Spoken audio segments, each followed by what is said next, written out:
আসসালামু আলাইকুম। আশা করি সবাই ভালো আছেন। আমিও আলহামদুলিল্লাহ অনেক ভালো আছি। শুরুতেই আমি আমার পরিচয়টা দিয়ে নিই।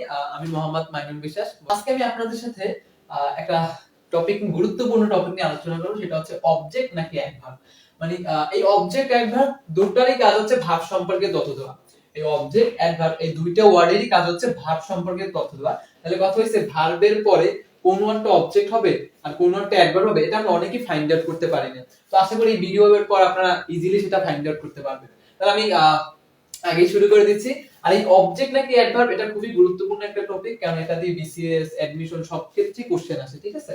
তো এখন কথা হচ্ছে যে তাহলে আমরা কিভাবে বুঝবো যে ভার্বের পরে অবজেক্ট বসছে না ভার্বের পরে অ্যাডভার্ব বসছে, বা কোন একটা অবজেক্ট হিসেবে বসছে আর কোন একটা অ্যাডভার্ব হিসেবে বসছে, এটা কিভাবে বুঝবো? তো এটা আমরা আশা করি ইজিলি এখন শিখতে পারবো। সেটা হচ্ছে অবজেক্ট চেনার উপায় হচ্ছে ভার্বকে কি বা কাকে দ্বারা প্রশ্ন করা। অবজেক্ট চেনার উপায় হচ্ছে ভার্বকে কি বা কাকে দ্বারা প্রশ্ন করা। দ্যাটস মিন আমরা এটা বলতে পারি যে ভার্বকে কি বা কাকে দ্বারা প্রশ্ন করে যে ওয়ার্ড পাবো সেটাই অবজেক্ট। তার মানে আমরা এটা বলতে পারি যে ভার্বকে কি বা কাকে দ্বারা প্রশ্ন করে যে ওয়ার্ড পাবো সেটাই অবজেক্ট। ওকে। আর অ্যাডভার্বের সংজ্ঞা কি? অ্যাডভার্বের সংজ্ঞা হচ্ছে ভার্বকে কিভাবে, কার সাথে, কোথায়, কখন, কেন দ্বারা প্রশ্ন করে আমরা অ্যাডভার্ব পাই। আমি আবার বলি, ভার্বকে কিভাবে, কার সাথে, কোথায়, কখন, কেন দ্বারা প্রশ্ন করে অ্যাডভার্ব পাই। তাহলে অবজেক্ট আর অ্যাডভার্বের বেসিক সংজ্ঞা হচ্ছে ভার্বের পরবর্তী ওয়ার্ডটাকে যদি আমরা কি বা কাকে দ্বারা প্রকাশ করে পাই তাহলে সেই ওয়ার্ডটা হবে অবজেক্ট। আর যদি ভার্বের পরবর্তী ওয়ার্ডগুলোকে আমরা কিভাবে, কার সাথে, কোথায়, কখন, কেন দ্বারা প্রকাশ করে পাই তাহলে সেগুলো হবে অ্যাডভার্ব। এটা হচ্ছে মানে সংজ্ঞা আর কি। এখন আমরা প্র্যাকটিসের মাধ্যমে দেখি। বললাম রাকিব রাকিব রিডস বুকস। আমরা বললাম রাকিব রিডস বুকস, তাহলে এটার অর্থ কি? রাকিব বই পড়ে। রাকিব বই পড়ে, সরি এখানে এস হবে, রিডস হবে। ওকে, তাহলে রাকিব রিডস বুকস মিন রাকিব বই পড়ে। তাহলে এখন দেখেন রাকিব রিডস, রাকিব পড়ে। এখন আমরা জানি এই রিডস তো এই বাক্যের ভার্ব, এই রিডসটা হচ্ছে কি এই বাক্যের ভার্ব। এখন আমরা জানি ভার্বের পরে অবজেক্টও বসতে পারে, অ্যাডভার্বও বসতে পারে। আর অবজেক্ট অ্যাডভার্ব দুটোরই কাজ হচ্ছে ভার্ব সম্পর্কে তথ্য দেওয়া। তাহলে অবজেক্ট বসছে না অ্যাডভার্ব বসছে, এটা কিভাবে বুঝবো? এরকম প্রশ্ন করে বুঝবো। তাহলে অবজেক্ট কিভাবে পাবো? অবজেক্ট কিভাবে পাবো? ভার্বকে যদি কি বা কাকে দ্বারা প্রশ্ন করে কোনো ওয়ার্ড পাই, ভার্বকে যদি কি বা কাকে দ্বারা প্রশ্ন করে ওয়ার্ড পাই তাহলে সেটা হবে অবজেক্ট। তাহলে দেখেন রাকিব রিডস, রাকিব পড়ে। কি পড়ে? বুকস, বই পড়ে। তাহলে এই রিডস ভার্বটাকে আমরা কি দ্বারা প্রকাশ করে এই বুকস পাচ্ছি, আর ভার্বকে কি দ্বারা প্রকাশ করে অবজেক্ট পাই, বা কাকে দ্বারা প্রকাশ করে অবজেক্ট পাই। দ্যাটস মিন এই বাক্যে রিডস ভার্বটাকে কি দ্বারা প্রকাশ করে আমরা বুকস পাচ্ছি, আর ভার্বকে কি দ্বারা প্রকাশ করে অবজেক্ট পাই। তার মানে এখানে বুকসটা হচ্ছে অবজেক্ট। আর মনে রাখবেন অবজেক্ট পজিশনে নাউন বা প্রোনাউন বসতে পারে, তাহলে এই বুকস তো অবজেক্ট, অবশ্যই নাউন, তাই না? তার মানে বুকসটা হচ্ছে অবজেক্ট, নাউন। আচ্ছা, আমি আবারো বললাম যে রাকিব reads attentively, attentively। তাহলে দেখেন এটা এই বাক্যের অর্থ কি? যে রাকিব মনোযোগ সহকারে পড়ে। তাহলে এই বাক্যেরও তো সেম, রিডস হচ্ছে ভার্ব, এই বাক্যের ভার্ব কে রিডস। এখন আমরা জানি যে ভার্বের পরে অবজেক্টও বসতে পারে, অ্যাডভার্বও বসতে পারে। তো এটা কিভাবে চিনবো? যদি কি বা কাকে দ্বারা প্রকাশ করে ওয়ার্ডটা পাই তাহলে অবজেক্ট হবে, আর যদি কিভাবে, কার সাথে, কোথায়, কখন, কেন দ্বারা প্রকাশ করে পাই তাহলে অ্যাডভার্ব হবে। তাহলে দেখেন রাকিব রিডস, রাকিব পড়ে। কিভাবে পড়ে? অ্যাটেনটিভলি, মনোযোগ সহকারে পড়ে। দ্যাটস মিন এই রিডস ভার্বটাকে কিভাবে দ্বারা প্রকাশ করে আমরা অ্যাটেনটিভলি পাচ্ছি, আর ভার্বকে কিভাবে, কার সাথে, কোথায়, কখন, কেন দ্বারা প্রকাশ করে অ্যাডভার্ব পাই। তার মানে এখানে অ্যাটেনটিভলিটা হচ্ছে অ্যাডভার্ব। দেখেন এই অ্যাটেনটিভলিটা কিন্তু আমরা কি বা কাকে দ্বারা প্রকাশ করে পাই না। যে রাকিব রিডস, রাকিব পড়ে। কি পড়ে? কাকে পড়ে? অ্যাটেনটিভলি, মনোযোগ সহকারে। তার মানে কি বা কাকে দ্বারা প্রকাশ করে কিন্তু অ্যাটেনটিভলি কোটো হইতে পাচ্ছি না। তার মানে অ্যাটেনটিভলি ওয়ার্ডটাকে কি বা কাকে দ্বারা প্রশ্ন করা যাচ্ছে না, তার মানে এটা অবজেক্ট হবে না। তাহলে এটাকে কিভাবে প্রশ্ন করা যাচ্ছে?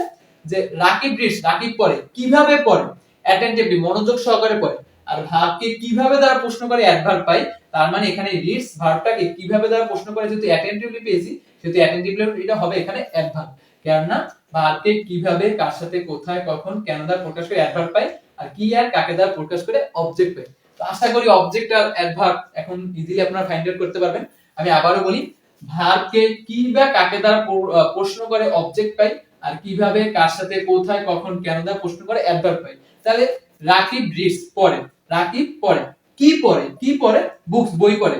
তার মানে এই ভার্বটাকে কি দ্বারা প্রকাশ করা গেছে আর কি দ্বারা প্রশ্ন করে পেলে অবজেক্ট হবে। তার মানে রিডস ভার্বটাকে যদি কি দ্বারা প্রশ্ন করে আমরা বুকস, এই বুকস এই ওয়ার্ডটাকে পাচ্ছি, আর কি দ্বারা প্রশ্ন করে যেটা পাবো সেটাই অবজেক্ট। তার মানে বুকস হচ্ছে এখানে অবজেক্ট, আর অবজেক্ট পজিশনে নাউন বসতে পারে, তার মানে বুকসটা হচ্ছে নাউন। প্রোনাউনও বসতে পারে, কিন্তু বুকস তো প্রোনাউন না। আচ্ছা, তারপরে রাকিব রিডস, রাকিব পড়ে, কিভাবে পড়ে?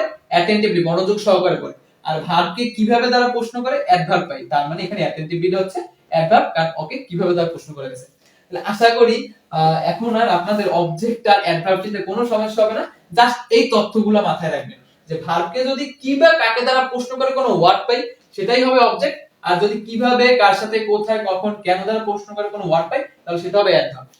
এখন আমি আপনাদের আরেকটা সেন্টেন্স অ্যানালাইজ করে দিব, এটা বিসিএস এও আসছে। এই বললাম আই গো, এটা অনেক জায়গায় আছে এই সেন্টেন্সটা। আই গো হোম, এখানে হোমটা কি? এখন অবজেক্ট হইলে তো আমরা জানি যে নাউন হতে পারবে, আর অ্যাডভার্ব হলে তো অ্যাডভার্বই, তাই না?